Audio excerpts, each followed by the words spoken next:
The glitch in space. The star system of Relora was quiet, calm, and peaceful. Its 3 main planets moved slowly around a warm yellow sun. The people of Relora had not seen war in over 200 years. Their fleets were advanced, their technology sharp, and their defense systems perfect. Nothing had ever broken through their outer scans, until now Dot started as a strange signal. Just a flicker in the sensors. Small, harmless, and easily ignored. The junior officer on duty almost dismissed it as a software bug, but the glitch didn't go away. Instead, it began to repeat every 42 seconds exactly the same pulse. Not natural, not random. Something intelligent. The officer alerted the command ship. Soon, more advanced scans were activated. The signal was traced to the edge of the system, near a dead asteroid belt. But there was nothing visible. No ship, no energy trace. Just empty space. Fleet Commander Loro stood on the bridge, staring. At the map, it's impossible, he said, tapping the screen. If something is there, it should reflect something back. Heat, light, anything. The science officer replied, Commander, the signal is locked in time. It's not just repeating, it's quantum-locked. We've never seen this before. Everyone on the bridge fell silent. Quantum locking was a human technology, a forgotten, forbidden science. The kind that only existed in old war records. From a time when Terrans ruled systems with fire and fear. But the humans are gone, Laura whispered. They disappeared. Just then, space cracked open. There was no explosion, no light show. Just silence followed by the sudden appearance of a ship. It didn't fly in, it simply was. 1 second the space was empty. The next second, a giant black vessel hovered there. The ship had no markings, no name, no lights. It didn't match any known species or design. Its hull was dark, smooth, and reflective like glass. Every system on the Reloran ships screamed in alarm. Power levels dropped. Shields flickered. Communications were jammed. What is that? An officer shouted. The computer tried to identify it, but returned only one word. Titan. Commander Loro's face went pale. Titan class? That can't be. Those were destroyed centuries ago. The crew didn't believe it. They called for reinforcements. 5 warships surrounded the unknown vessel. Drones were sent to scan it. Every drone disappeared the moment it got close. The command ship sent a message. Unidentified vessel, state your purpose in Reloran space. No answer. Another message. Leave immediately, or we will fire. Still no answer. And something chilling happened. All the Reloran screens, from the bridge to engineering, flashed black. One simple line appeared. This territory was once ours. It still is. The entire bridge went cold. Panic began to rise among the crew. Some officers yelled for weapons to be charged. Others wanted to flee. But nothing worked. Engines didn't respond. Shields were stuck. Even weapons refused to load. What kind of ship is this? Someone whispered. It didn't move. It didn't fire. It just watched. Or maybe it was waiting. In the alien capital, news of the ship spread fast. Some believed it was a ghost. Others believed it was a human revenge weapon. The Council of Defense demanded full control. Destroy it, they said, before it brings war. But how could they destroy what they couldn't touch? An old historian was called in. He stared at the ship's shape and gasped. That design. It's human, old Earth design, but enhanced, upgraded. This ship was never meant to travel. It was meant to warn. Warn who? Someone asked. The historian looked around the room. The galaxy. Asterisk. No contact, no escape. The ship didn't move. It simply hung in space like a shadow that didn't belong. Around it, 5 advanced Reloran warships hovered, scanning, measuring, preparing to strike. But no one dared to press the attack button. The strange vessel didn't lock onto any of them. It didn't even raise shields. Yet its very presence made everyone nervous. Inside the command ship Valerius, Commander Loro stared at the blank screen. No visuals, no heat signature, no engine readings. And still, the quantum signal pulsed cold and mechanical. Tried to scan. Again, he ordered. The science officer nodded and sent a focused pulse toward the alien ship. Suddenly, all systems froze. Every light on the bridge dimmed. Holograms shut down. Console sparked. The ship's mainframe began rebooting by itself. Emergency lights bathed the command deck in red. Outside, one of the escort ships began to drift, its engines cut mid-burn. It shut us down, someone whispered. Commander Loro's voice rose, trying to stay calm. How? We didn't fire. We only scanned. The science officer looked horrified. That was enough. I think it sees scans as threats. Before anyone could respond, the screens lit up again. A voice smooth, emotionless spoke. From every speaker on every ship, we warned. You did not listen. Then silence. Loro clenched his fists. They're toying with us. A young lieutenant turned in her seat. Commander, our fleet-wide jump systems are non-responsive. It's like the coordinates are jammed. You mean we can't escape? She nodded. That was when the fear truly began. Across the Reloran defense fleet, captains panicked.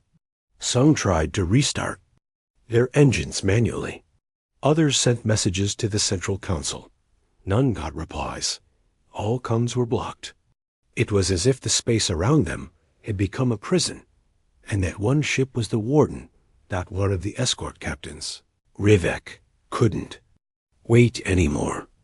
We're not going to sit here and die, he shouted over the fleet's shared channel. Charge forward. Fire everything. Wait, no, Loro shouted, but Rivek's ship surged ahead.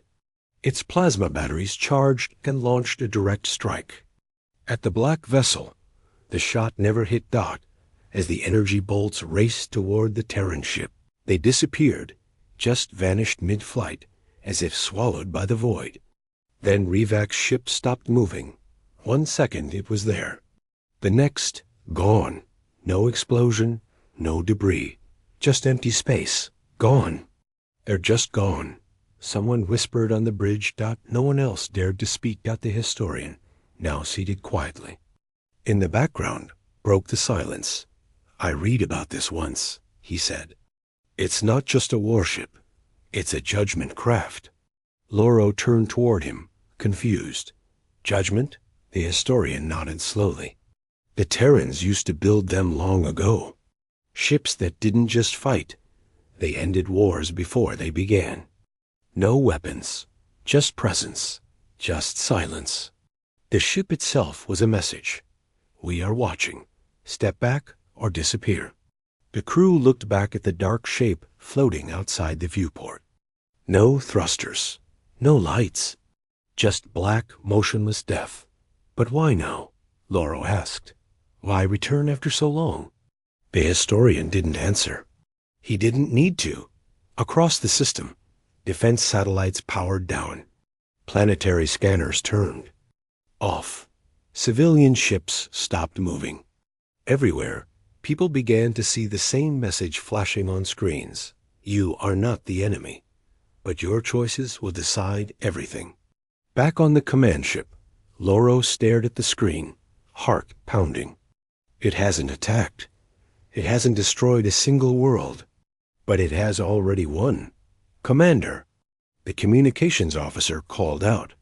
We're getting a reply. Loro rushed to the console. 1 file, 1 voice recording. Just 5. Words spoken by a human voice, calm and clear. This is only the beginning. As the message ended, the black ship finally moved, but not forward. It turned slowly, impossibly smooth, and began to drift toward the capital world below. still had no thrusters, no lights. And yet, it moved with purpose. The relearned fleet didn't stop it. A COULDN single quotes T dot, and no one knew if the next message would be peace or punishment. The old legends were true. The black ship drifted slowly through space, silent as death, unstoppable like a force older than time itself. It did not fire. It did not threaten. It simply moved toward the capital world of Relora Vulcan Prime as if it already owned it. Inside the Reloran High Command building on Vulcan Prime, panic spread like wildfire. Council members shouted over each other, arguing about the threat. Some wanted to launch every weapon at the ship. Others wanted to run and hide. But one voice remained calm. His name was Edrin, a pale, older man dressed not in military colors, but in the long silver robe of a historian. He stood at the edge of the chamber, his hands behind his back, watching the panic with sad eyes. "You all don't understand," Edrin said finally. A counselor snapped. "Then explain it." Edrin walked slowly to the center of the chamber. "That ship is not a mystery. It's a memory. A memory the galaxy buried because it was too afraid to remember. We believed humanity vanished, but what really happened was silence. And now that silence has returned." Another counselor shook her head. "We've fought wars for centuries. We've beaten stronger enemies. This ship hasn't even fired a single shot." Edrin looked at her and spoke calmly. "That is exactly why you should be afraid." Far above, the Titan-class ship reached high orbit over Vulcan Prime. Below it, millions looked up at the black shadow blocking the stars. Some screamed. Others prayed. The people remembered the ancient stories tales of humans who walked between worlds, who created weapons too powerful to be used, and ships so advanced they were banned from time itself. In children's books, the Terrans were always monsters or saviors, but never both. And now one had returned. Back on the Reloran flagship Valerius, Commander Loro stood in front of a large monitor, watching the black vessel from a distance. He didn't speak. No one on the bridge did. All systems were frozen, in observation mode. Any attempt to interfere might provoke the unknown. The ship's hull looked smooth, but strange patterns danced across its surface, glyphs, symbols, old Terran writing that hadn't been seen in over 2 centuries. The young science officer whispered.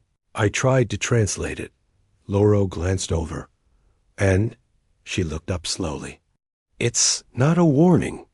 It's a record of everything this ship has seen. Planets, wars, betrayals, victories. It's all carved into its surface, hidden in layers of nano-code. Loro narrowed his eyes. So it's a monument? The officer shook her head. No, sir. It's a witness.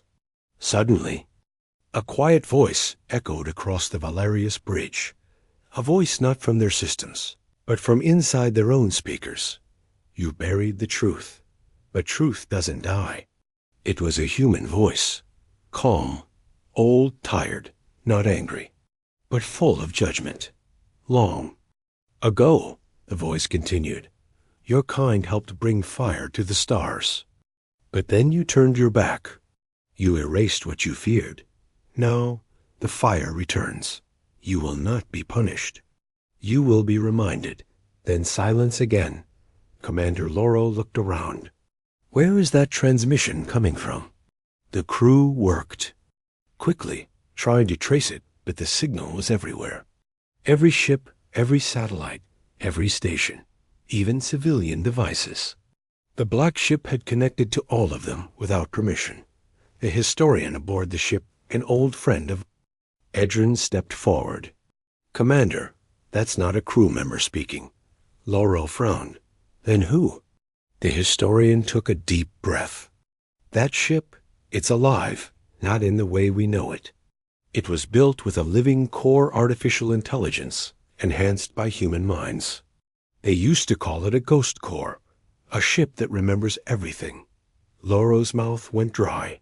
You mean it speaks for the dead? Yes, the historian said. And it never forgets. On Vulcan Prime, the people gathered around large screens across cities. The same message appeared across every screen. This world once stood beside Terrans. Do you stand with us now? Or do you fall alone? Across the galaxy, other systems started to receive the message. Old enemies of Earth, long thought lost, began to panic. Forgotten alliances sparked again. Some began preparing for war. Others began begging for peace. But the Terran ship had not moved again. It simply watched. Inside the ship, deep beneath layers of armor and silent walls, a single cryochamber clicked. Open. A woman stepped out, tall, quiet, and scarred by war. Her breath fogged in the cold air. She looked around and spoke to no one. How long did I sleep? The ship answered in her mind. You slept 213 years. The galaxy forgot us. She smiled sadly. Then let's help them remember. Asterisk, boarding denied. The Terran ship hovered in orbit above Vulcan Prime, unmoving, unshaken, and untouched. Every hour it stayed there, the fear below grew stronger. The Relorn military had never faced an enemy that didn't attack. It just existed, and that was somehow worse. In a private meeting room, far from the capital's panic. The Council of Defense sat in silence. Screens around them showed the ship from every angle, though none of the feeds showed anything helpful. It was just a black shape, outlined by distant starlight, absorbing all scans like a void. Finally, the Supreme Defense Director spoke. We must understand it before it does anything else. No more waiting, no more guessing. An admiral leaned forward. What do you propose? The director narrowed her eyes. We board it. Gasps filled the room. Another official shouted. We've already lost a fleet trying to scan it. This isn't about war anymore, the director replied. This is about control. If that ship belongs to an ancient Terran empire, we need to learn what it knows and how to stop it. After much debate, the decision was made. An elite strike team trained in zero-G and shielded from EMP pulses would approach in a stealth. Shuttle and attempt to breach the hull. The shuttle, named Ghostclaw, launched silently. On board were 6 soldiers, each handpicked, each experienced in deep space infiltration. The leader, Captain Drex, checked his gear and turned to his team. We're not here to start a fight, he reminded them. We get in, take readings, map the ship, and get out. Don't touch anything you don't understand. The others nodded. As the shuttle approached the black vessel. Even Drex felt a strange pressure in his chest, like the ship was watching him. The closer they got, the quieter everything became. Even the shuttle's engines hummed differently, as if afraid to be too loud. They reached the ship's hull. Up close, the surface didn't look like metal. It looked like stone, carved and shifting. Strange lines moved across it like ripples, alive and slow. Drex had never seen anything like it. This hull, it's absorbing our landing gear, the pilot whispered. Hover, Drex ordered. We go in with tethers. The team floated down, magnet boots locking into place. They activated plasma cutters, trying to slice through the surface. Sparks flew, but the metal didn't even scratch. Commander, it's not responding to any. Known tool, one soldier said. Then their visors blinked. Blackout. Every helmet screen turned off. Every light died. Weapons powered down. A low hum vibrated through the hull, felt in their bones more than heard in their ears. Then a word appeared across all 6 helmets, written in red. Denied. On board the shuttle, the pilot screamed into. The comms. They vanished. They were just there and then gone. Command listened from orbit, watching helplessly as the feed cut. The Ghostclaw's camera showed 6 soldiers one moment and empty hull the next. No screams, no explosions, Just silence. Back on the command deck, Commander Loro stood frozen. "Recall the shuttle," he said. This was a mistake. But the shuttle didn't move. The pilot's voice came back, trembling. I can't control anything. The systems are locked. We're not moving, Commander. We're being held." Inside the Terran ship, deep within its ancient halls, the woman who had awakened now stood barefoot on a smooth metal floor. Her uniform bore the faded logo of the Terran Corps. Her name tag read, "Arin." She walked slowly, silently, through corridors that responded to her every step. Lights came alive where she moved. Screens activated when she looked their way. She stopped. Before a large chamber, its walls pulsed with the same strange glyphs seen on the hull. In the center, a giant hologram showed the Vulcan system. Arin raised an eyebrow. "Someone tried to board us?" She muttered. The ship responded in her mind. 6 intruders, armed. Hostile intentions detected. All neutralized. Dead? No. Disarmed, memory locked, and relocated to stasis. They will awaken when the trial ends. She nodded. No need for killing yet. That's good. She placed her hand on the console. Time to speak to them properly. All across Vulcan Prime, the sky changed. The black ship, still in orbit, began projecting something into the atmosphere. A beam of soft blue light. It wasn't an attack. It was a hologram. The image of Arin appeared over cities, over military bases, even inside the council chambers. A woman in old Terran armor, standing calmly, arms behind her back. She spoke. "I am Commander Arin of the Terran Corps. You sent weapons. You sent drones. You sent soldiers." I responded with silence. She paused. "You are lucky I was the one who woke up. My brothers and sisters, they would not have been so patient." Another pause. "Earth remembers. And now, you must remember too." Her image faded, but the fear remained. They tried begging. Panic had now turned to desperation. On Vulcan Prime, leaders who once mocked the idea of Terran return were now begging for solutions. Soldiers who once laughed at ancient war stories now feared shadows. Children looked to the sky and whispered about the woman in the hologram, the calm, human warrior who said nothing but still crushed their courage. In the main council hall, Defense Director Mara paced wildly. "We must respond. We must offer peace. Surrender anything." She shouted. Another counselor growled. "You think that will stop them?" They didn't even answer when we spoke. They only answered when we acted. And now 6 soldiers are gone. "They're not dead," said Edrin, the historian. "That ship doesn't kill without purpose. It judges." "Well, then how do we stop?" "The judgment?" Edrin looked at the holographic replay of Arin's image. "By showing we've changed." Mara slammed her hand on the table. "Then do it. Prepare a message." High above the planet, the Terran ship remained motionless. No shields raised. No weapons fired. But the Reloran fleet had backed off miles, fearing every second. On board the Terran vessel, Commander Arin stood in the chamber of memory. She watched as thousands of signals lit up in front of her. Each one was a message begging, bargaining, offering gifts, apologies, promises of loyalty. The ship filtered them all. None impressed it. "They fear us," the ship said in her mind. "I would too," she replied. "But fear doesn't mean guilt. Let's see if they understand what they did." She walked to a smaller console and activated a series of files. They were video logs, old transmissions from the time Terran still walked the stars. She replayed one, a peaceful alliance signing, showing smiling humans and Relorans shaking hands. She replayed another, a betrayal, where Reloran ships fired on a Terran science convoy and blamed pirates. Another, a council vote banning Terran quantum technologies after the humans vanished.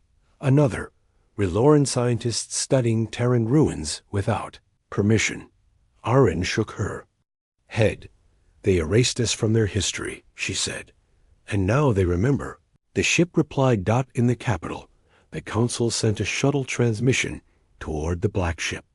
This time, it was not a threat. It was not a demand. It was a plea. The message played in full view. We acknowledge past mistakes. We did not understand the consequences of our actions. We feared what we didn't control. We offer full access to our libraries, to our leaders, to our knowledge. We ask humbly that you spare us, not for our strength, but for our willingness to change. The message was signed by every living member of the Planetary Council. A moment passed. No response. Then, across the skies of Vulcan Prime, a new hologram appeared. This time, Aren was not alone. Behind her stood Shadow's other Terrans, still, waking, still silent. Cryo chambers opening one by one. She looked directly into the broadcast feed, eyes calm but powerful. You asked for mercy, she said. We gave you knowledge. You used it against us. We gave you peace. You buried it in greed. We gave you time. You used it to forget us. She stepped forward in the image, as if walking toward every viewer. And still, we are not here to destroy you. Gasps echoed across the council chambers. People across the planet froze, hoping, praying. But we will remind you, she continued. The Terran Corps does not punish the weak. We punish the arrogant. She lifted a small metal device in her hand. The ground below shook softly, but enough to scare. Above 5 major military bases, the skies turned red. And then every base's weapons powered down. Silently. Permanently. Not destroyed. Not attacked. Just disabled. No more war toys, Aren said. You don't deserve them yet. In the military control centers, chaos erupted. Sir, our missiles are locked offline. Fleet weapons aren't responding. Our entire orbital cannon grid is empty, like it was never built. The generals were speechless. Years of weapons, billions in credits gone in seconds. And they had fired nothing. Meanwhile, in the Terran ship, the 6 captured soldiers floated in stasis, not harmed, just asleep. Their weapons removed, their minds paused. They would wake later to witness, not to fight. Aren turned away from the chamber and stepped into a room labeled the Command Well. The ship spoke again. The galaxy is watching now. Let them watch, she said. It's time the stars remembered who we are. Back on Vulcan Prime, news feeds began to report across the system. Terran ship disables planet's weapons. Without firing. Council begs for peace. Terrans respond with control. Other planets in the sector go silent, fearing what's next. For the first time in generations, Relora felt something new. Not just fear, not just guilt, but respect. Peaceful weapon in every corner of Vulcan Prime. A question began to spread. What kind of weapon doesn't destroy, but still wins the war? The answer was now hovering above their skies. The Terran dreadnought hadn't fired a single shot. And yet, Relora's entire defense grid had been reduced to harmless scrap. Satellites shut down. Missile codes erased. Fighter craft left drifting. With no command systems, people whispered the new name they had given the ship. The peaceful weapon. It had no official name, no signature, but it had sent the message louder than any cannon. Commander Aren stood on the observation deck within. The Terran ship's core. A glass wall separated her from a glowing structure in the center, a giant orb humming quietly, pulsing with soft white light. This was the ship's heart, the quantum core, not a reactor, not a computer. A memory engine. It held everything. Battles. Fought. Words spoken. Promises made and broken. It remembered not only facts, but emotions. Loss, betrayal, trust, rage. encoded into its structure. The ship was not here to conquer.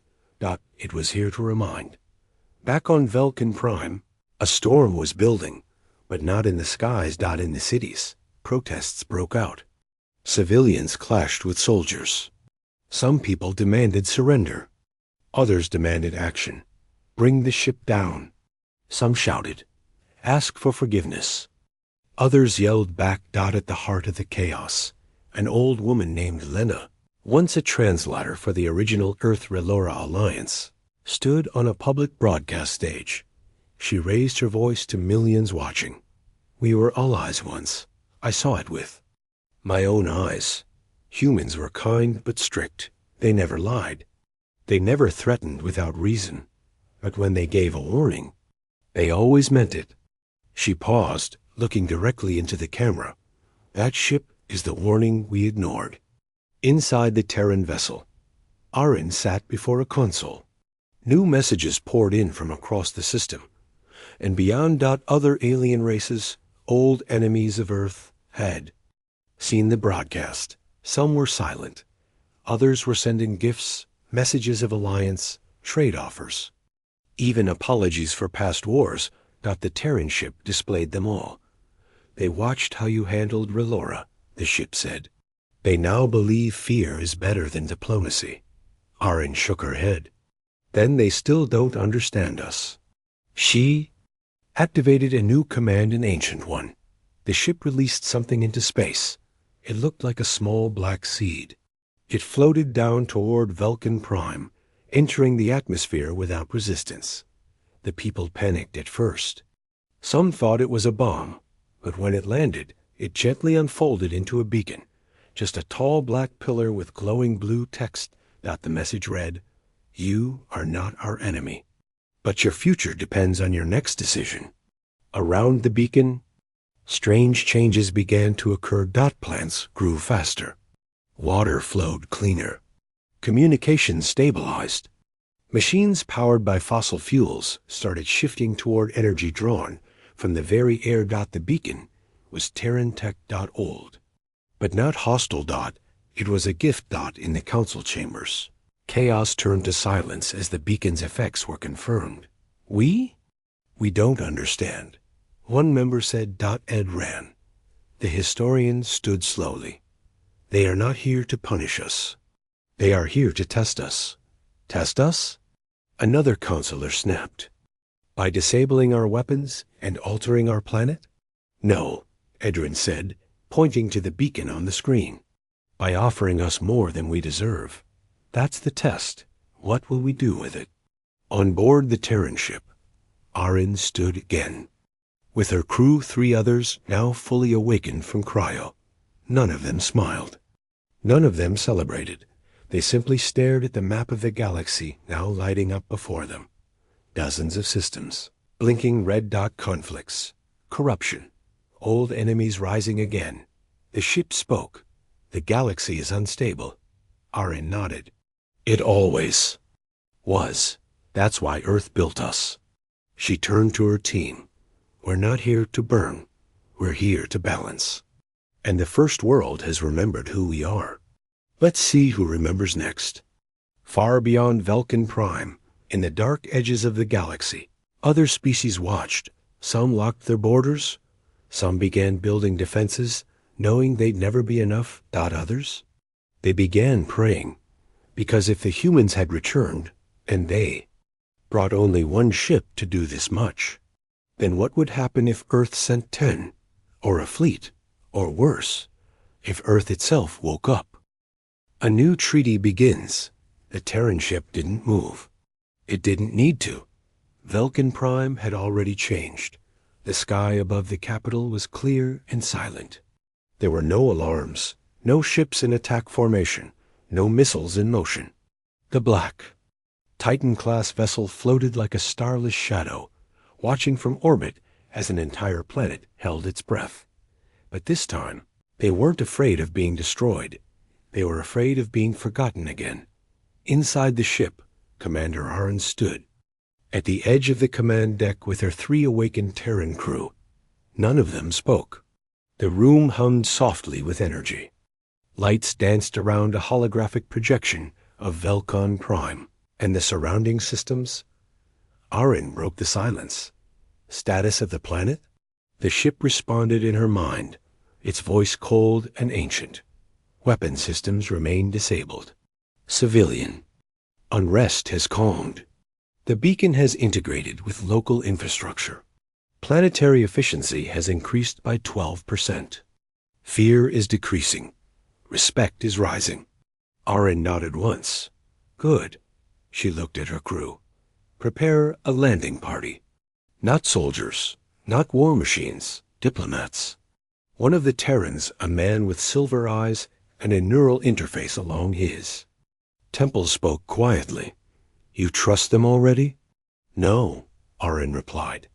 But I trust the future more than the past.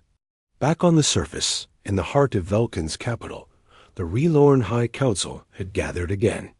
But this time, they were not seated at a war table.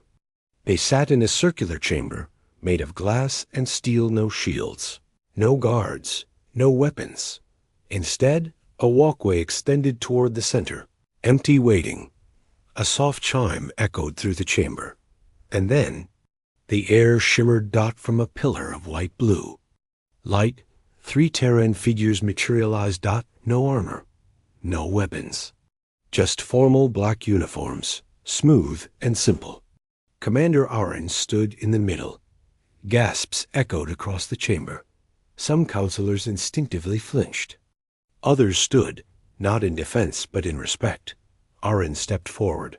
I am Commander Arin, of the Terran Corps. I come not as a conqueror, but as a representative of memory. She looked around the room slowly. Your world has survived, barely. Your government has endured. But your unity was broken by fear. That ends now. Counselor Mara stood. We welcome you. With honesty, Arin tilted her head. Good, because this time, honesty will be enforced. A silent tension filled the room, but no threat followed.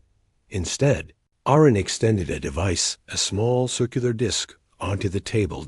It lit up, projecting a full holographic document. The new treaty. Not a surrender. A pact. Later that night, the treaty was broadcast live across Velkin Prime. The document was simple, just 10 lines. No military rule, no economic takeover, no punishment.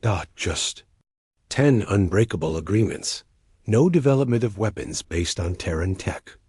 No denial of Terran history. No forbidden scans into quantum-locked systems. Full historical truth reinstated into education. Defense rights kept but supervised by peacekeepers. Full freedom of species maintained. Scientific sharing to resume with Terran oversight. Artificial intelligence development limits enforced.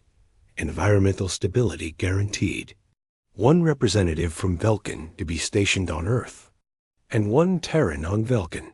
That last clause shocked the world. Earth was opening its hand, not with fire, but with invitation. And for the first time in centuries, Velkin Prime reached back. Days later, a Terran shuttle landed on the planet's surface. Crowds gathered. Cameras floated in the air. Children stood on rooftops. As Arin stepped onto the soil, the wind blew through her black coat. Her boots touched the ground softly. And with her came the future. She wasn't there to rule. She was there to watch. To remember.